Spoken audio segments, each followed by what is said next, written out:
Bonjour, dans la page 6 de notre cours, on va continuer où on était rendu dans la page 5 pour les multiplications de fractions et on va continuer avec le pourcentage d'un nombre. Donc on avait vu que la fraction d'un nombre, on devait multiplier les fractions.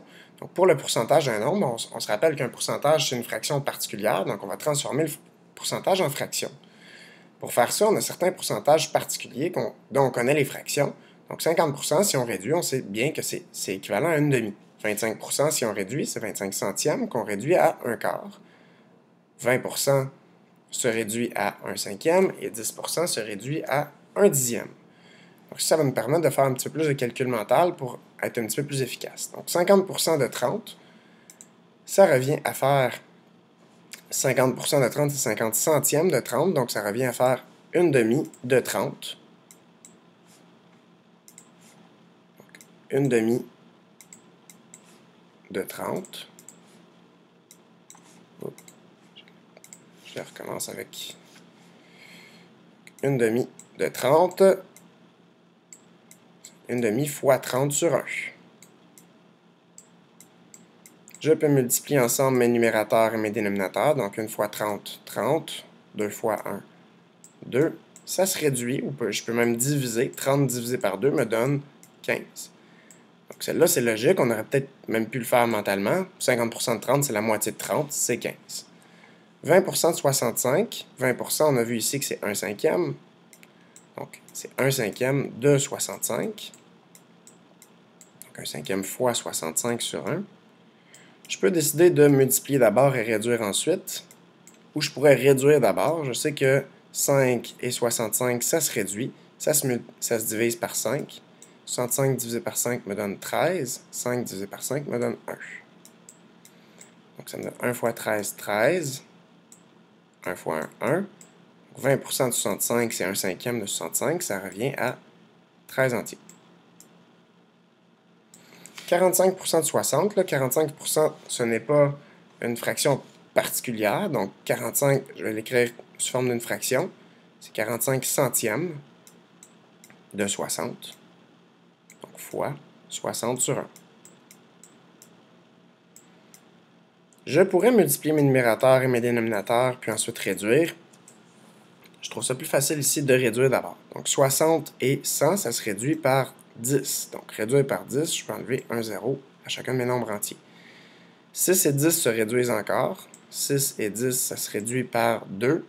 Donc si j'ai 3, 10 divisé par 2 me donne 5.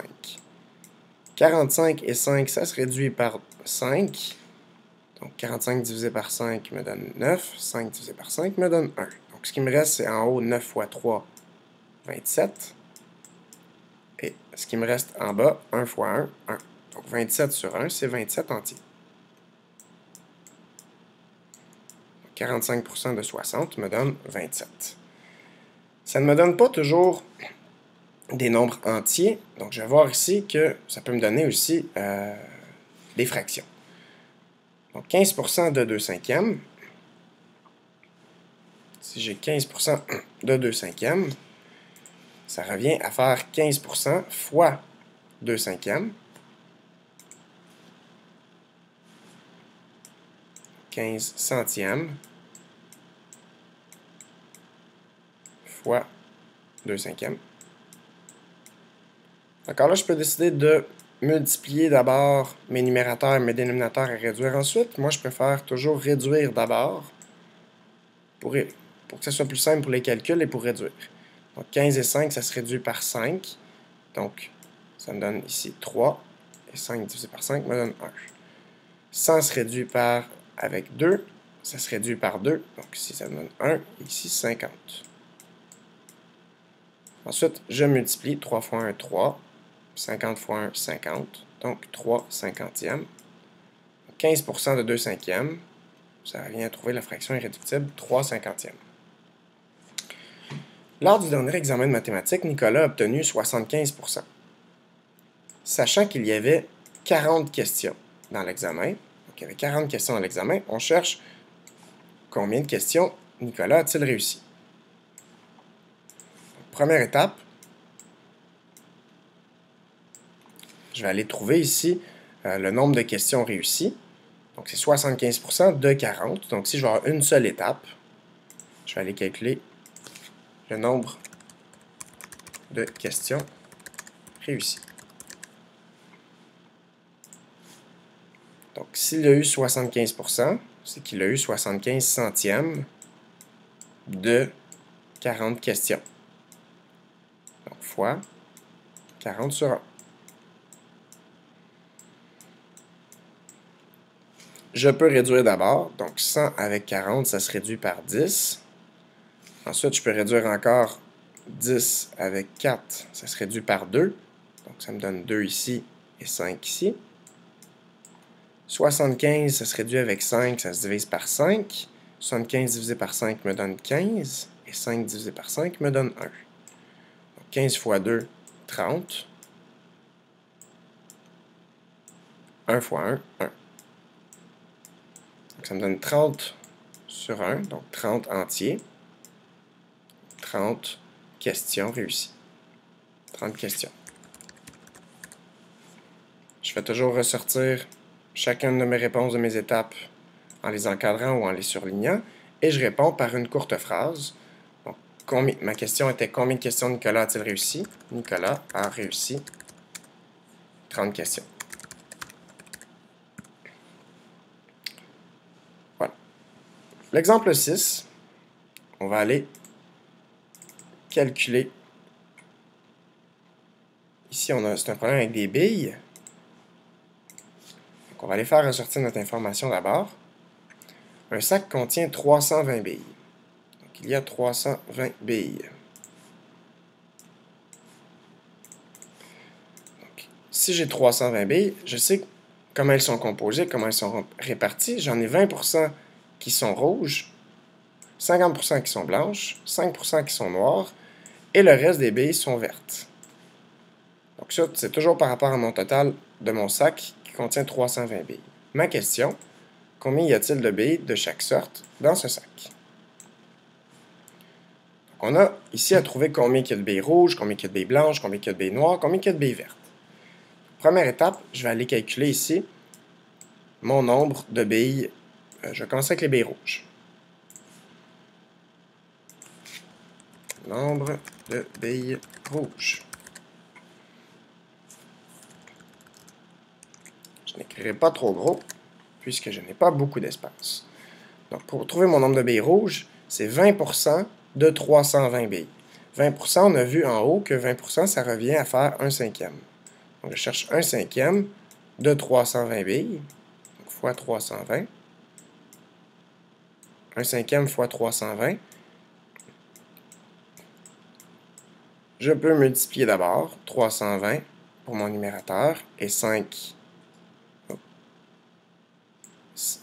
Pardon, 320.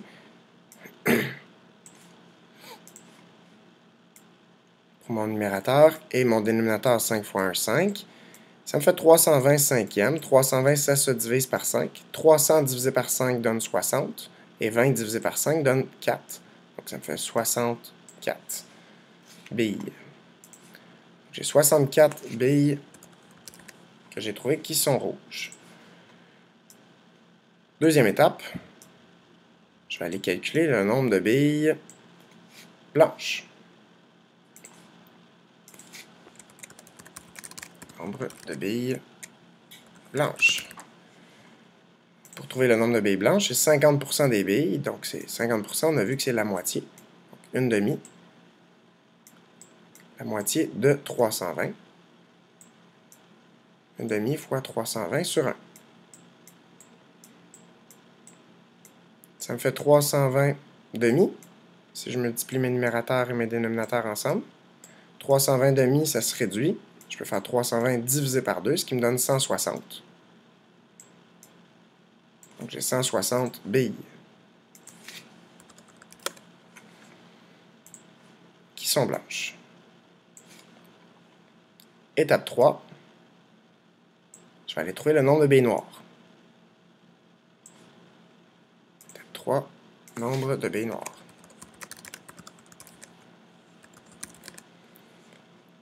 Il y a 5% des billes qui sont noires, donc c'est 5 centièmes de 320. Donc, fois 320 sur 1. Je peux réduire d'abord cette fraction-là. Un numérateur avec un dénominateur. 320 et 100, ça se réduit par 10.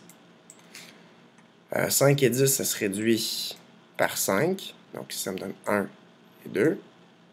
Et finalement, 2 et 32, ça se réduit par 2. Donc, ça me donne 16 sur 1. Donc, ça va me donner 1 fois 16, 16. Puis 1 fois 1, 1. Donc, 16 sur 1 me donne 16 billes.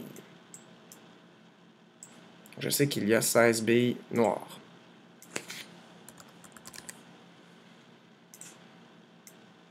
Dernière étape. Je vais aller calculer ici le nombre de billes vertes.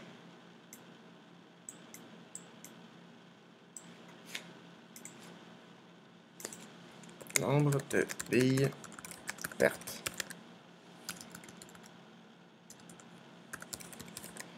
Donc, il y a le reste des billes. Donc, ce que je peux faire, c'est aller calculer combien j'ai de billes accumulées déjà. Donc, 64 plus 160 plus 16. Donc, j'écris mon opération à gauche. Je vais revenir après écrire ma réponse. Je fais mon calcul à droite. Donc, 64 plus 160 plus 16. Je fais mon addition. Ça va me donner 240. J'ai 240 billes déjà qui sont soit rouges, soit blanches, soit noires. J'ai 240 billes. Et je sais que j'en ai en tout 320. Donc, je vais aller calculer 320 moins 240 pour savoir il reste combien de billes vertes. 320 moins 240. Je pourrais faire mon calcul à droite. Je peux aussi le faire mentalement dans ce cas-ci. Donc, il me reste 80 billes vertes.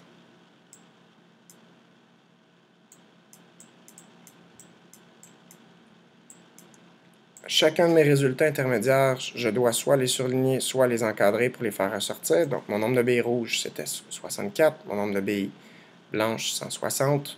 Mon nombre de billes noires, 16. Et mon nombre de billes vertes, 80. Il me reste à répondre par une courte phrase. J'ai plus beaucoup d'espace, donc je vais venir écrire ici. Donc, il y a 64 billes rouges. 160 billes blanches, 16 billes noires et 80 billes vertes. Voilà. Dernière question. Dans une activité où il y a 180 participants, le 3/4 des personnes sont des femmes. Parmi les femmes, 20% ont 2 enfants. Combien y a-t-il de femmes qui n'ont pas 2 enfants? Donc, il y a 180 participants. Le 3/4 des personnes sont des femmes. Parmi ces femmes-là, il y en a 20% qui ont 2 enfants. Et ma question, combien y a-t-il de femmes qui n'ont pas 2 enfants? Première étape, on va calculer combien il y a de femmes, le nombre de femmes.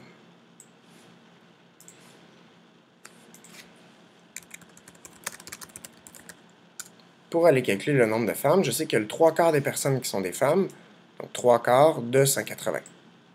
3/4 fois 180 sur 1. Je peux d'abord réduire. 4 avec 180, ça se divise par 4. Donc, ça va me donner 45. Et ensuite, je multiplie. 3 fois 45 me donne 135 sur 1. 135 sur 1, c'est 135. Je sais qu'il y a 135 femmes.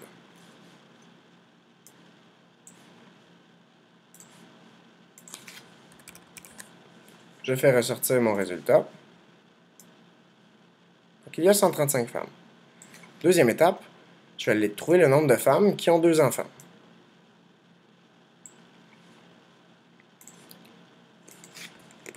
Nombre de femmes qui ont 2 enfants. Je sais qu'il y a 20% des femmes qui ont 2 enfants. Donc, c'est 20% des 135 femmes. 20%, je sais que je peux aller réduire tout de suite. Je connais 20%, c'est 1/5. Donc, 20%, je sais que ça ici, c'est 1/5. Donc, c'est 1/5 de 135. Pour calculer 1/5 de 135, je fais 1/5 fois 135 sur 1. Je peux d'abord multiplier mes numérateurs et mes dénominateurs ensemble, puis réduire. Je pourrais d'abord réduire aussi. 135, ça se divise par 5. 100 divisé par 5 donne 20. 35 divisé par 5 donne 7. Donc, ça me donne 27. Donc, 1 fois 27, 27. 1 fois 1, ça me donne 27 sur 1. Donc, j'ai 27 femmes qui ont 2 enfants.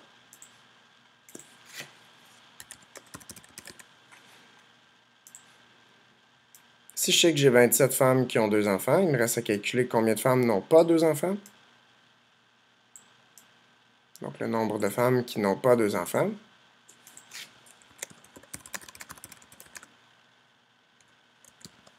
Qui n'ont pas 2 enfants. Ben, j'ai 135 femmes. Je dois faire 135 moins 27 pour trouver combien de femmes n'ont pas 2 enfants. 135 moins 27, je pourrais faire mon calcul à droite. Je vais le faire mentalement ici. Ça va me donner 108. Donc, j'ai 108 femmes. Il est à noter que j'aurais pu éviter de faire mes deux étapes, l'étape 2 et 3. J'aurais pu le faire d'un coup, à une seule étape. Comment j'aurais pu faire ça? Si j'ai 20% des femmes qui ont 2 enfants, j'en ai 80% qui n'ont pas 2 enfants. Donc, j'aurais pu trouver 80% de 135. Ça m'aurait donné directement mon 108 femmes. Donc, je réponds par une courte phrase. Donc, ma question était combien de femmes n'ont pas 2 enfants? Je vais répondre 108 femmes n'ont pas 2 enfants. Voilà, dans la prochaine capsule vidéo, nous verrons la division et les exposants avec les fractions. Merci.